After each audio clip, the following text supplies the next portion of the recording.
Today we're revisiting my viral air fryer steak from 4 years ago that hit 5 million views. I'll give it a subtle tweak and give you some tips along the way. I'm Rose Oatley, let's get cooking. I'll be using ribeye steaks. If you prefer, prime sirloin works too. My steaks are 1 inch thick. I want to keep things precise with measurements so you can achieve it too. After rinsing, make sure to pat them dry. A dry surface is the secret to a beautiful sear and a juicy inside. Lightly coat them with avocado oil or any high smoke point oil. Now I have made your basic salt and pepper steaks, teriyaki steaks, and others you can find on my channel. But today, I want you to try something you might have never considered that will surprise you.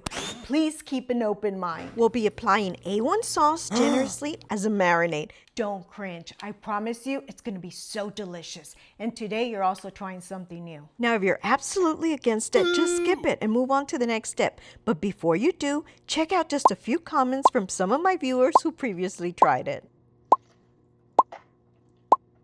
Now for my tweak this time, I'll be making my own Steakhouse blend, similar to those seen at Longhorn Steakhouse and Texas Roadhouse. To a small bowl, add 1.5 tablespoons of kosher salt, 1.5 teaspoons of black pepper, 2 teaspoons of garlic powder, 2 teaspoons onion powder, 2 teaspoons cumin, 2 teaspoons paprika, 2 teaspoons smoked paprika, 1/4 teaspoon of cayenne, and 2 teaspoons of brown sugar. Mix really well, then sprinkle it all over your steaks. Make sure to get your edges too. We're going to let these rest for 30 minutes to marinate and come close to room temperature. Seasoning should be applied no more than 30 minutes before cooking.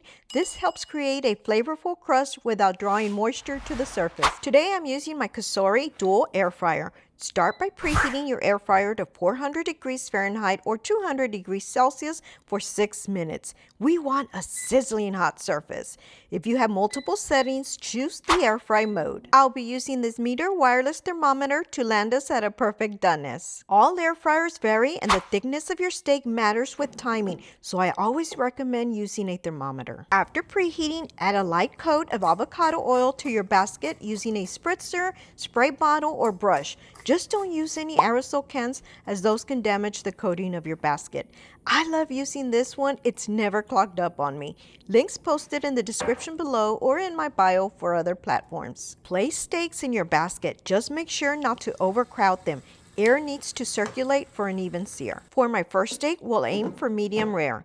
Cook on one side at 400 degrees Fahrenheit, 200 degrees Celsius for 6 minutes. After 6 minutes, flip them over and continue cooking at 400 degrees Fahrenheit, 200 degrees Celsius for an additional 5 minutes. For medium rare, remove steaks when internal temperature is 130 degrees Fahrenheit, 54 degrees Celsius, since they continue to cook while resting. Here's a quick reference chart for your preferred doneness. You'll find this in the description below as well.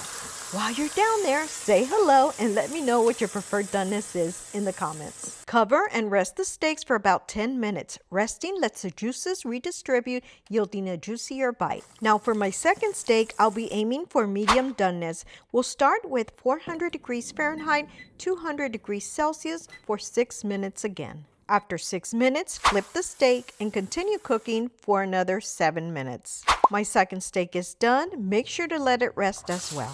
Both steaks have rested. Now let's cut into them before we plate. This one is the medium rare. Oh, it looks so yummy.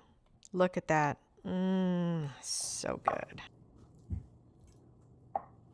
Now this one is the medium doneness. Let's take a look. Not bad. Now don't let the gravy go to waste. Make sure to pour it all over your steaks. Time for the taste test. As you can see, I paired mine with a baked potato and asparagus. If you're wondering what this extra sauce here is, I found this A1 Steakhouse butter and thought I'd give it a try, but this is optional, and it didn't disappoint. Oh my gosh, so good. Don't knock that A1 marinade before you try it. It's a game changer. If you enjoyed this video and want to see more videos like this, you can support me by liking, sharing, and don't forget to subscribe for more delicious recipes. Also, be sure to check out these videos on the side. Thanks for your support and happy cooking.